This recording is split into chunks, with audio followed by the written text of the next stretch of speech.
형제끼리 얼굴을 붉힌 적이 있으십니까? 수십 년 버시었던 친구와 말 한마디의 사이가 멀어진 적은 없으십니까? 가까운 사이가 무너질 때 대부분은 상대를 탓합니다. 그 사람이 변했다고 생각합니다. 하지만 부처님의 가르침은 다릅니다. 부처님께서는 이렇게 말씀하셨습니다. 모든 허물은 남에게서 오는 것이 아니라 내 입과 내 마음에서 비롯된다고 하셨습니다. 관계가 깨지는 진짜 이유는 배신이 아닙니다. 감추어야 할 것을 감추지 못한 데 있습니다. 아무리 가까운 사이라도 반드시 무덤까지 가져가야 할 세 가지가 있습니다. 이것을 모르면 평생을 쌓은 정도 하루아침에 무너집니다. 오늘 이 영상을 끝까지 보시면 관계를 지키는 세 가지 비밀과 그것을 실천하는 구체적인 방법을 얻어 가실 수 있습니다. 가까운 사이가 무너지는 것은 하루아침에 일어나지 않습니다. 작은 균열이 먼저 생기고 그 균열을 모른 채 지나치다가 어느 날 돌이킬 수 없는 지경에 이릅니다. 그런데 그 균열의 시작점을 들여다보면 놀랍도록 비슷한 패턴이 있습니다. 내가 하지 말았어야 할 말을 한 것입니다. 내가 보여주지 말았어야 할 속내를 보여준 것입니다. 부처님께서는 이렇게 말씀하셨습니다. 사람이 세상에 나서 도끼로 제 몸을 찍는 것은 남을 해치려 한 말이 되돌아오기 때문이라고 하셨습니다. 말이란 한번 입 밖으로 나오면 다시 주워 담을 수 없습니다. 특히 가까운 사람에게 한 말은 더욱 그렇습니다. 남이 한 말은 흘려보내도 가까운 사람이 한 말은 가슴에 박힙니다. 여러분도 그런 경험이 있지 않으십니까? 별 뜻 없이 던진 말 한마디가 상대의 표정을 굳게 만든 적 말입니다. 부처님께서는 또 이렇게 말씀하셨습니다. 지혜로운 자는 말을 아끼고 어리석은 자는 말을 흘린다고 하셨습니다. 여기서 말을 아낀다는 것은 입을 다물고 살라는 뜻이 아닙니다. 무엇을 말하고 무엇을 말하지 않을지를 분별하라는 뜻입니다. 가까운 사이일수록 이 분별이 더 중요합니다. 왜냐하면 가까울수록 방심하기 때문입니다. 가까우니까 괜찮겠지 하는 마음이 관계를 무너뜨리는 첫 번째 독입니다. 그렇다면 도대체 무엇을 감추어야 하는 것입니까? 오늘 말씀드리려는 세 가지는 거짓을 권하는 것이 아닙니다. 관계를 살리는 지혜를 말씀드리는 것입니다. 이와 관련하여 이런 이야기가 전해집니다. 옛날 한마을에 두 사람이 있었습니다. 어릴 때부터 형제처럼 자란 벗이었습니다. 한 사람은 장사를 해서 재산을 모았고 다른 한 사람은 농사를 지으며 소박하게 살았습니다. 장사를 한 사람은 벗을 만날 때마다 자기 살림이 얼마나 늘었는지를 이야기했습니다. 새로 들인 논이 몇 마지기인지 곳간에 쌀이 얼마나 쌓였는지를 숨기지 않았습니다. 처음에 농사짓는 벗은 진심으로 축하했습니다. 하지만 그 이야기가 해를 넘기고 또 해를 넘기자 마음 한편에 무거운 것이 쌓이기 시작했습니다. 어느 날 농사짓는 벗이 말했습니다. 자네는 내 앞에서 그 이야기를 할 때 내가 어떤 기분인지 한 번이라도 생각해 본 적이 있는가? 장사를 한 사람은 크게 놀랐습니다. 나는 자네가 기뻐할 줄만 알았네. 우리 사이에 숨길 것이 뭐가 있겠나 싶어서 그랬을 뿐이네. 하지만 그 뒤로 두 사람 사이에는 보이지 않는 벽이 생겼습니다. 그리고 결국 그 벽은 허물어지지 않았습니다. 이 이야기의 가르침은 분명합니다. 가까운 사이라서 다 보여주어도 된다는 생각이 오히려 그 사이를 갈라놓는다는 것입니다.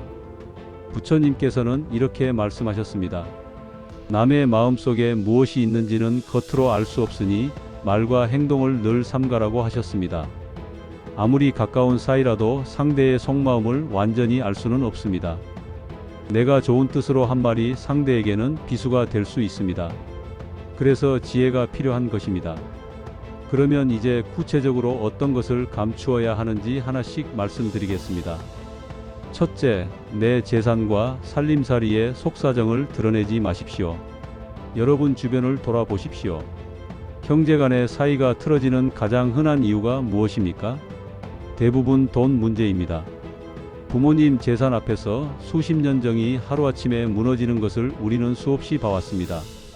그런데 이 문제의 뿌리를 따라가 보면 결국 누가 얼마를 가졌는지가 드러난 데서 시작됩니다. 내 살림이 넉넉하다는 것을 알면 상대는 기대를 갖게 됩니다. 반대로 내 살림이 어렵다는 것을 알면 상대는 경계를 합니다. 어느 쪽이든 관계에 금이 가는 것은 마찬가지입니다. 부처님께서는 이렇게 말씀하셨습니다.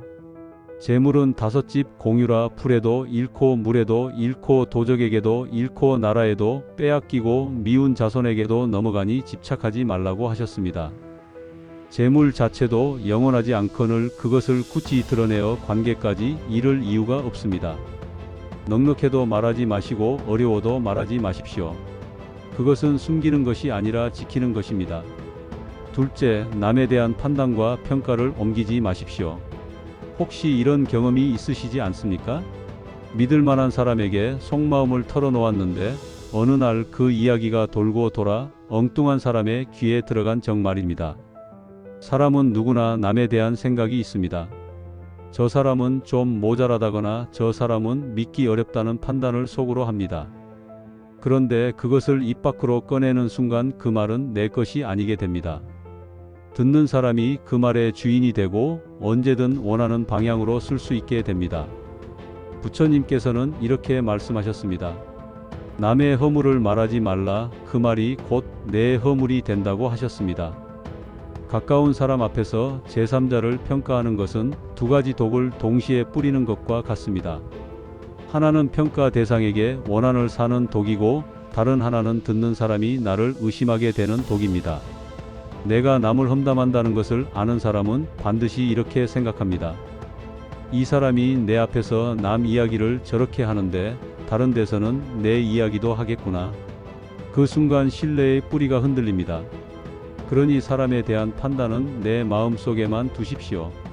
그것이 남을 지키는 길이자 나를 지키는 길입니다. 셋째, 내 속에 있는 큰 뜻과 계획을 함부로 말하지 마십시오. 여러분 혹시 무언가를 결심하고 주변에 알렸다가 오히려 힘이 빠진 적이 없으십니까? 기도를 시작하겠다고 말했는데 막상 작심이 흐려진 적은요? 사람의 마음에는 이상한 성질이 있습니다. 뜻을 품고 있을 때는 그 뜻이 나를 움직이는 힘이 됩니다. 그런데 그것을 말로 꺼내는 순간 마치 이미 이룬 것처럼 마음이 느슨해집니다. 부처님께서는 이렇게 말씀하셨습니다. 수행은 소리 없이 하는 것이니 꽃은 저절로 피고 열매는 때가 되면 맺힌다고 하셨습니다. 큰 뜻은 말로 꺼내면 가벼워집니다. 또한 주변의 반응이 그 뜻을 꺾기도 합니다. 어떤 분은 격려해 주겠지만 어떤 분은 왜 그런 걸 하느냐며 의심의 눈으로 바라봅니다. 여러분이 품은 원력이든 기도든 새로운 시작이든 그것은 조용히 실행에 옮기십시오. 씨앗은 땅속에서 자랄 때 가장 강합니다.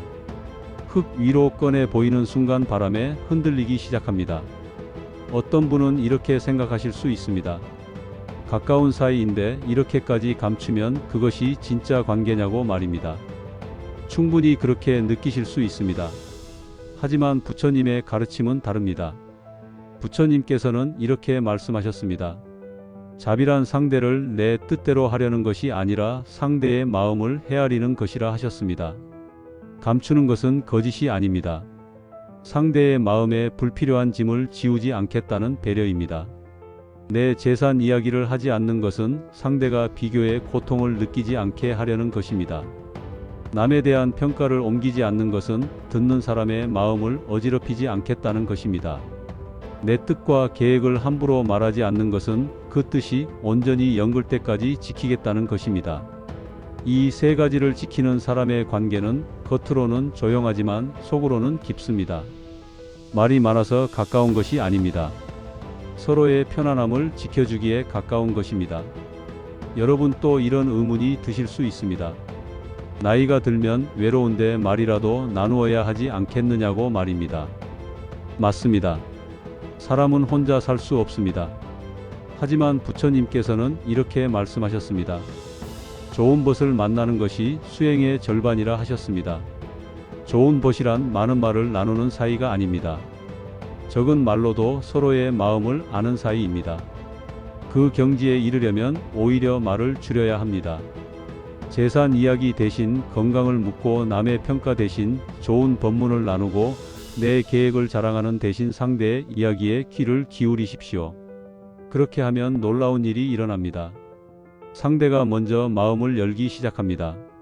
내가 말을 아낄수록 상대는 나를 편안한 사람으로 느낍니다. 편안한 사람 곁에서 사람은 오래 머뭅니다. 이것을 실천하는데 하나 더 보태고 싶은 것이 있습니다. 말을 삼가는 것이 어렵게 느껴지신다면 한 가지 기도를 함께 해보십시오. 하루에 한 번 나무아미타불 관세음보살을 10번 부르시면서 이렇게 마음속으로 빌어보십시오.